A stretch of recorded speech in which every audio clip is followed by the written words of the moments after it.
Hello students, आज हम start करने जा रहे हैं कॉन्ट्रैक्ट कॉस्टिंग का सेकंड पार्ट। अब तक हमने किया था कि डेप्रिसिएशन को हम कैसे लगाते हैं अपने कॉन्ट्रैक्ट अकाउंट में। तो जो कॉन्ट्रैक्ट कॉस्टिंग का अभी जो सेकंड पार्ट हम स्टार्ट करने जा रहे हैं उसमें हम स्टडी करेंगे सब कॉन्ट्रैक्ट्स के बारे में कि सब कॉन्ट्रैक्ट्स क्या होते हैं। देखो, सब कॉन्ट्रैक्ट्स वो कॉन्ट्रैक्ट होते हैं जैसे कि ए पर्सन है, ए पर्सन ने किसी कंपनी को लाइक एबीसी लिमिटेड को एक कॉन्ट्रैक्ट दे दिया एक बिल्डिंग बनाने का। अब एबीसी लिमिटेड ने फर्दर जैसे कि कोई लकड़ी का काम करवाना है, कोई उनको लाइट की फिटिंग्स करवानी है या कोई और उनको फर्निशिंग करवानी है, उसके लिए एबीसी लिमिटेड ने किसी तीसरी कंपनी को या किसी तीसरे पर्सन को वो पर्टिकुलर काम करने के लिए दे दिया। तो क्या हुआ, देखो इसने इससे कॉन्ट्रैक्ट लिया मगर इस कॉन्ट्रैक्ट को आगे इस कॉन्ट्रैक्टर ने किसी और को दे दिया कोई स्पेसिफिक काम करने के लिए, उसको हम बोलते हैं सब कॉन्ट्रैक्ट। तो सब कॉन्ट्रैक्ट में क्या होगा, जो भी पेमेंट होगी वो कौन पे करेगा, ये एबीसी लिमिटेड करेगी, क्योंकि ए का इस पर्सन के साथ डायरेक्टली कोई भी कॉन्ट्रैक्ट नहीं हुआ है। ए का कॉन्ट्रैक्ट हुआ है एबीसी लिमिटेड के साथ और एबीसी लिमिटेड ही अब इसको सारा काम कंप्लीट करके देगी, चाहे वो खुद काम करे चाहे वो उसको फर्दर आगे किसी और को सब कॉन्ट्रैक्ट देकर काम करवाए। नेक्स्ट आता है, कई बार हम क्या चाहते हैं कि हमारी जो एग्रीमेंट में या जो हमारी टर्म्स हैं उसमें कुछ कंडीशंस लिखी हुई हैं और उससे कुछ ज़्यादा हमें काम करवाना है। मतलब उतना तो काम हमें करवाना ही है जितना कि मेंशन किया गया है कॉन्ट्रैक्ट में, मगर हमें बाद में लगा कि नहीं, हमें इसमें कुछ और चीज़ें ऐड ऑन करवानी है, तो उसको हम बोलते हैं एक्स्ट्रा वर्क डन। मतलब जितना काम कहा गया था उससे ज़्यादा काम अगर हमने करवाया है तो उससे रिलेटेड जितने भी खर्चे होंगे वो आ जाएंगे हमारे कॉन्ट्रैक्ट अकाउंट के डेबिट साइड में और उसके अगेंस्ट जो उनको पैसा मिला है वो आ जाएगा हमारा क्रेडिट साइड में, credit side of contract account. कई बार ऐसी सिचुएशन आ जाती है कि जो एक्स्ट्रा वर्क है वो बहुत ज़्यादा हाई लेवल का होता है या उसकी कॉस्ट बहुत ज़्यादा होती है, तो हम उसके लिए एक सेपरेट अकाउंट भी मेंटेन कर सकते हैं। इसके बाद सबसे इम्पोर्टेंट जो चीज़ है वो आती है कि देखो, काम है जो कॉन्ट्रैक्ट है वो कभी भी एक साल में कंप्लीट नहीं होता है। बहुत ही रेयर ऐसे प्रोजेक्ट्स हैं जो एक साल में कंप्लीट हो जाए। तो सपोज हमारा जो कॉन्ट्रैक्ट है वो 5 इयर्स में फिनिश हुआ और वो कॉन्ट्रैक्ट वो था सपोज 2 करोड़ का। तो क्या ये 2 करोड़ की पेमेंट मुझे 5 साल के बाद मिलेगी जब पूरा कॉन्ट्रैक्ट कंप्लीट हो जाएगा? नहीं, ऐसा कभी भी नहीं होता है। तो यहाँ पर हमें टाइम टू टाइम पेमेंट मिलती रहती है, जैसे जैसे हमने काम कंप्लीट किया उस हिसाब से हमें पेमेंट मिलती रहती है। तो यहाँ पर 2 बहुत ही इंपॉर्टेंट टर्म्स हैं, work certified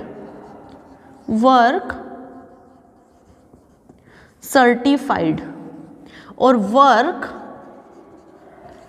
uncertified. Work certified और वर्क अनसर्टिफाइड का क्या मतलब है? वर्क सर्टिफाइड का मतलब है कि हमने काम कंप्लीट कर दिया।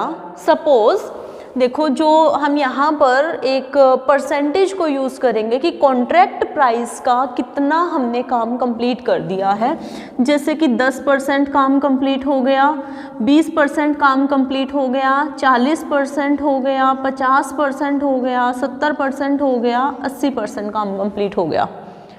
तो हम यहाँ पर हमेशा परसेंटेज की बात करेंगे, पहली चीज़।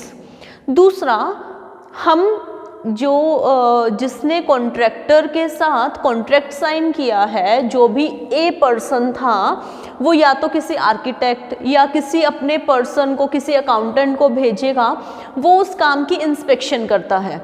अगर इंस्पेक्शन के टाइम उसको लगता है कि हाँ आपने काम तो 40% कर दिया है, ओके, मगर जो 30% वर्क है वो अप टू सेटिस्फैक्ट्री है या अप टू मार्क है, बाकी जो 10% काम है वो अभी तक उसमें कुछ चेंजेस चाहिए, हमें कोई मॉडिफिकेशन चाहिए या हम उस काम से सेटिस्फाइड नहीं है। देखो काम कंप्लीट हो गया है मतलब वर्क डन, काम हो गया है, मगर उसमें से सर्टिफाइड कितना है और अनसर्टिफाइड कितना है ये हमें फाइंड आउट करना पड़ता है हमेशा। तो वर्क सर्टिफाइड वो काम का पोर्शन है जिसके लिए जो हम अगले जो पर्सन है, जो कॉन्ट्रैक्टर है, हम उसको पेमेंट करते हैं। जैसे कि 40% काम कंप्लीट हो गया है, 40% of work has been done, मगर 30% जो काम है ये अप टू मार्क है। तो हमने क्या कहा, 30% जो वर्क है that is certified, WC work certified, और जो 10% काम है वो है वर्क अनसर्टिफाइड। एक तो ये चीज़ बहुत ही क्लियर होनी चाहिए। दूसरा, अब हमें पैसा किस बेसिस पर मिलता है, जो कॉन्ट्रैक्टर है उसको अमाउंट या उसको जो कैश है वो किस बेसिस के ऊपर रिसीव करेगा। देखो किस बेसिस पर अगला बंदा पैसा देगा, वर्क सर्टिफाइड के बेसिस पर। तो वर्क सर्टिफाइड, अब देखो यहाँ पर हमने कहा कि 30% जो है दैट इज़ वर्क सर्टिफाइड, तो क्या हम 30 के 30% की वैल्यू या हम 30 के 30% का जितना कॉन्ट्रैक्ट प्राइस बनता है वो दे देंगे? नहीं, कभी भी नहीं देते हैं। हो सकता है हमारा जो एग्रीमेंट है वो 70% का हो सकता है 80% का हो सकता है 90% का हो, कि वर्क सर्टिफाइड का इतना % पैसा आपको हम देंगे। जैसे कि अगर मेरा पूरा कॉन्ट्रैक्ट 10 लाख रुपए का है, 10 लाख रुपए का जो वर्क सर्टिफाइड है वो है 30%, तो इसका हम 30% निकालेंगे, ये हो गया मेरा 3 लाख रुपए। अब 3 लाख रुपए के काम को हमने सर्टिफाई कर दिया है, 3 लाख की 3 लाख पेमेंट हम कभी भी नहीं करेंगे, हम हो सकता है 80% पेमेंट करें। तो 80% अगर हम देखते हैं तो 2,40,000 रुपीज़ की पेमेंट मैं इसको कर दूंगी इस काम के बदले। तो ये है वर्क सर्टिफाइड और वर्क अनसर्टिफाइड। जो भी वर्क अनसर्टिफाइड है उसको हम हमेशा कॉस्ट पर दिखाएंगे। याद रखना इस चीज़ को, वर्क अनसर्टिफाइड को मतलब वो काम जो हो चुका है मगर उसको अभी हमने सर्टिफाई नहीं किया है, उसमें कोई चेंजेस की ज़रूरत है या उसमें हमें कोई गलती लगी है, तो हम क्या करेंगे, उस जो काम को वर्क इन प्रोग्रेस में दिखाएंगे मगर एट कॉस्ट दिखाएंगे, कॉस्ट लागत पर दिखाएंगे। क्लियर है? उसके बाद आता है जैसे कि कॉन्ट्रैक्ट अकाउंट हमने बनाया, हर साल बनाएंगे, मगर कॉन्ट्रैक्ट अकाउंट का हम उसमें उस पर्टिकुलर कॉन्ट्रैक्ट का प्रॉफिट कैसे शो करेंगे, ये भी बहुत इंपॉर्टेंट है। देखो कॉन्ट्रैक्ट कॉस्टिंग में यही चीज़ें हैं, work certified, work uncertified, cash कितना रिसीव हुआ है, उसके बाद हमें प्रॉफिट कितना P&L अकाउंट में लेकर जाना है, हम किस तरीके से उनके एडजस्टमेंट करेंगे। अब कॉन्ट्रैक्ट अकाउंट जब हम बनाएंगे तो ज़रूरी नहीं है कि एक ही साल में हमें प्रॉफिट हुआ है, या ये बहुत ही गलत होगा कि अगर हम बिल्कुल लास्ट में ये शो करेंगे कि हाँ हमें इतना प्रॉफिट हुआ है, कि 5 साल में हमारा प्रोजेक्ट कंप्लीट हुआ है, 5 साल के बाद हमने दिखा दिया कि मुझे 5 लाख रुपए का प्रॉफिट हुआ है और जो बाकी के 4 साल हैं उसमें हमने प्रॉफिट कुछ शो ही नहीं किया। तो इसके लिए हम अपने वर्क जो सर्टिफाइड है उस बेसिस के ऊपर हम अपने जो प्रॉफिट्स हैं उनको शो करते हैं, उनको अपने P&L अकाउंट में लेके जाते हैं। तो जो भी प्रॉफिट है यहाँ पर देखो, एक साल के आखिर में हमें नहीं पता कि कितना एक्चुअल में प्रॉफिट हुआ है। एक्चुअल प्रॉफिट कब पता चलेगा? बिल्कुल आखिर में, कि टोटल लागत कितनी हुई है और टोटल हमें पैसा कितना मिला है। दोनों का जो डिफरेंस है, मतलब जो कॉन्ट्रैक्ट प्राइस और जो हमारी कॉन्ट्रैक्ट की कॉस्ट है, दोनों में जो डिफरेंस है वो होगा हमारा प्रॉफिट या फिर लॉस। तो पहले साल, दूसरे साल, तीसरे साल और चौथे साल, इनमें हम क्या करते हैं, हम एस्टिमेटेड प्रॉफिट निकालते हैं। एस्टिमेटेड प्रॉफिट को हम नोशनल प्रॉफिट भी बोलते हैं। आपकी जो क्वेश्चंस है वहाँ पर नोशनल प्रॉफिट वर्ड यूज होगा। नोशनल प्रॉफिट का क्या मतलब है? Estimated profit. अभी तक हम कंफर्म नहीं है मतलब, मगर हमने एक एस्टिमेट, हमने एक अंदाज़ा लगाया है। तो नोशनल प्रॉफिट को दो भागों में हम बांटते हैं। पहला P&L अकाउंट में लेके जाते हैं, दूसरा हम रिजर्व में शो करते हैं। रिजर्व में क्यों शो करते हैं? अब 1 साल या 2 साल कंप्लीट हो गए हैं किसी काम को, मगर जो फ्यूचर है वो अनसर्टेन है, फ्यूचर निश्चित नहीं है, इसलिए हम कुछ पैसा रिजर्व में रखना प्रेफर करते हैं। और वो हम किस तरीके से रिजर्व में रखेंगे, वो होगा हमारा totally dependent on work certified, कि कितना परसेंटेज ऑफ वर्क सर्टिफाइड हो चुका है। अब ये लर्न करने की चीज़ है, इम्पोर्टेंट है बहुत ज़्यादा। देखो हम देखते हैं percentage of work certified.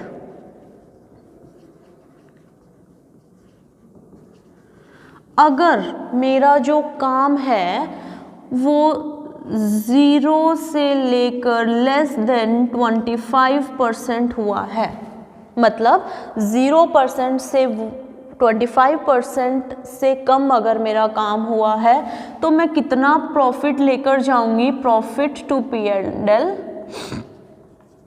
P&L account, no profit. अगर 25% से काम कम हुआ है, या मैं ये कहूँ कि 1/4 से काम कम हुआ है, 1/4 ऑफ जो कॉन्ट्रैक्ट है उसका वर्क सर्टिफाइड कम है। अगर मान लो मैंने ये कहा कि 20% काम कंप्लीट हो गया, तो उस केस में मैं अपना कोई भी प्रॉफिट P&L अकाउंट में नहीं लेकर जाऊंगी। जो भी प्रॉफिट होगा उसको मैं सारा शो करूंगी रिजर्व में। अब सेकंड केस देखो, सेकंड केस में है कि अगर मेरा जो प्रॉफिट है, जो वर्क सर्टिफाइड है, वो 25% से या 25% से ज़्यादा, मगर लेस देन और इक्वल टू 50% हो, मतलब 1/4 से हाफ, इतना अगर मेरा काम सर्टिफाई हो गया है, तो मैं क्या करूँगी? 1/3 जो प्रॉफिट है, 1/3 ऑफ प्रॉफिट। अब यहाँ पर एक चीज़ बहुत इम्पोर्टेंट है, हमने अभी बात की थी कि वर्क सर्टिफाइड अगर मेरा 30% है, तो मुझे 30% की जो कैश है वो नहीं मिलता है। मुझे कितना पैसा मिलता है? वो एग्रीड टर्म्स होती हैं। तो यहाँ पर देखो, इसका जो प्रॉफिट है, प्रॉफिट का 1/3 भाग, और जो हमने प्रॉफिट रिसीव किया है, तो यहाँ पर होगा cash received divided by work certified. बहुत इंपॉर्टेंट है, इस चीज़ को कभी भी भूलना मत क्वेश्चन करते हुए। ये नहीं है कि सीधा 1/3 ऑफ प्रॉफिट कर दिया, पहले हमें नोशनल प्रॉफिट निकालना पड़ेगा, मतलब प्रॉफिट कितना हुआ है। उसके बाद हमें ये देखना पड़ेगा कि हमें पैसा रिसीव कितना हुआ है। अगर मुझे 70% पैसा रिसीव हुआ है, तो मैं उसी को लेकर जाऊंगी ना, 70% को ही लेकर जाऊंगी प्रॉफिट में, और बाकी जो 30% है उसको लेकर जाऊंगी रिजर्व में। यही होगा ना। तो इसी तरीके से देखो, 1/3 profit into cash received, cash कितना मिला है, डिवाइडेड बाय वर्क सर्टिफाइड। इस तरीके से हम इसके एडजस्टमेंट करेंगे। अगर मेरा काम हाफ से ज़्यादा है, मोर देन हाफ और मोर देन 50% एंड मोर, तो मैं कितना प्रॉफिट अपना P&L अकाउंट में लेकर जाऊंगी? 2/3 ऑफ प्रॉफिट। कौन सा प्रॉफिट? जो मुझे पैसा रिसीव हो गया है, डिवाइडेड बाय वर्क सर्टिफाइड। तो ये हमारी एडजस्टमेंट रहती है। एक जो फोर्थ एडजस्टमेंट है वो क्या होती है कि अगर मेरा काम नियर टू कंप्लीशन है, मतलब मेरा काम कंप्लीट होने वाला है, तो वहाँ पर हम एस्टिमेटेड प्रॉफिट निकालते हैं। इसके कुछ फॉर्मूलाज हैं, वो हम नेक्स्ट वीडियो में करेंगे। एस्टिमेटेड प्रॉफिट, देखो एस्टिमेटेड प्रॉफिट कहाँ निकालेंगे, जब मेरा काम नियर टू कंप्लीशन है, मतलब 90% से ज़्यादा काम मेरा हो रखा है, 90% और मोर देन 90% काम हो रखा है, तो उसको हम ट्रीट करेंगे एस्टिमेटेड प्रॉफिट में। बाकी अगर मेरा 25% से कम काम हुआ है तो कोई भी profit and loss P&L account में नहीं जाएगा, कोई भी प्रॉफिट, सारा का सारा रिजर्व में जाएगा। अगर 25 से 50% तक हो रखा है तो 1/3 प्रॉफिट जाएगा, अगर मोर देन 50% है तो 2/3 प्रॉफिट मेरा P&L अकाउंट में जाएगा। अगर नियर टू कंप्लीशन है तो उसकी हम जो एंट्री है वो अलग तरीके से करते हैं।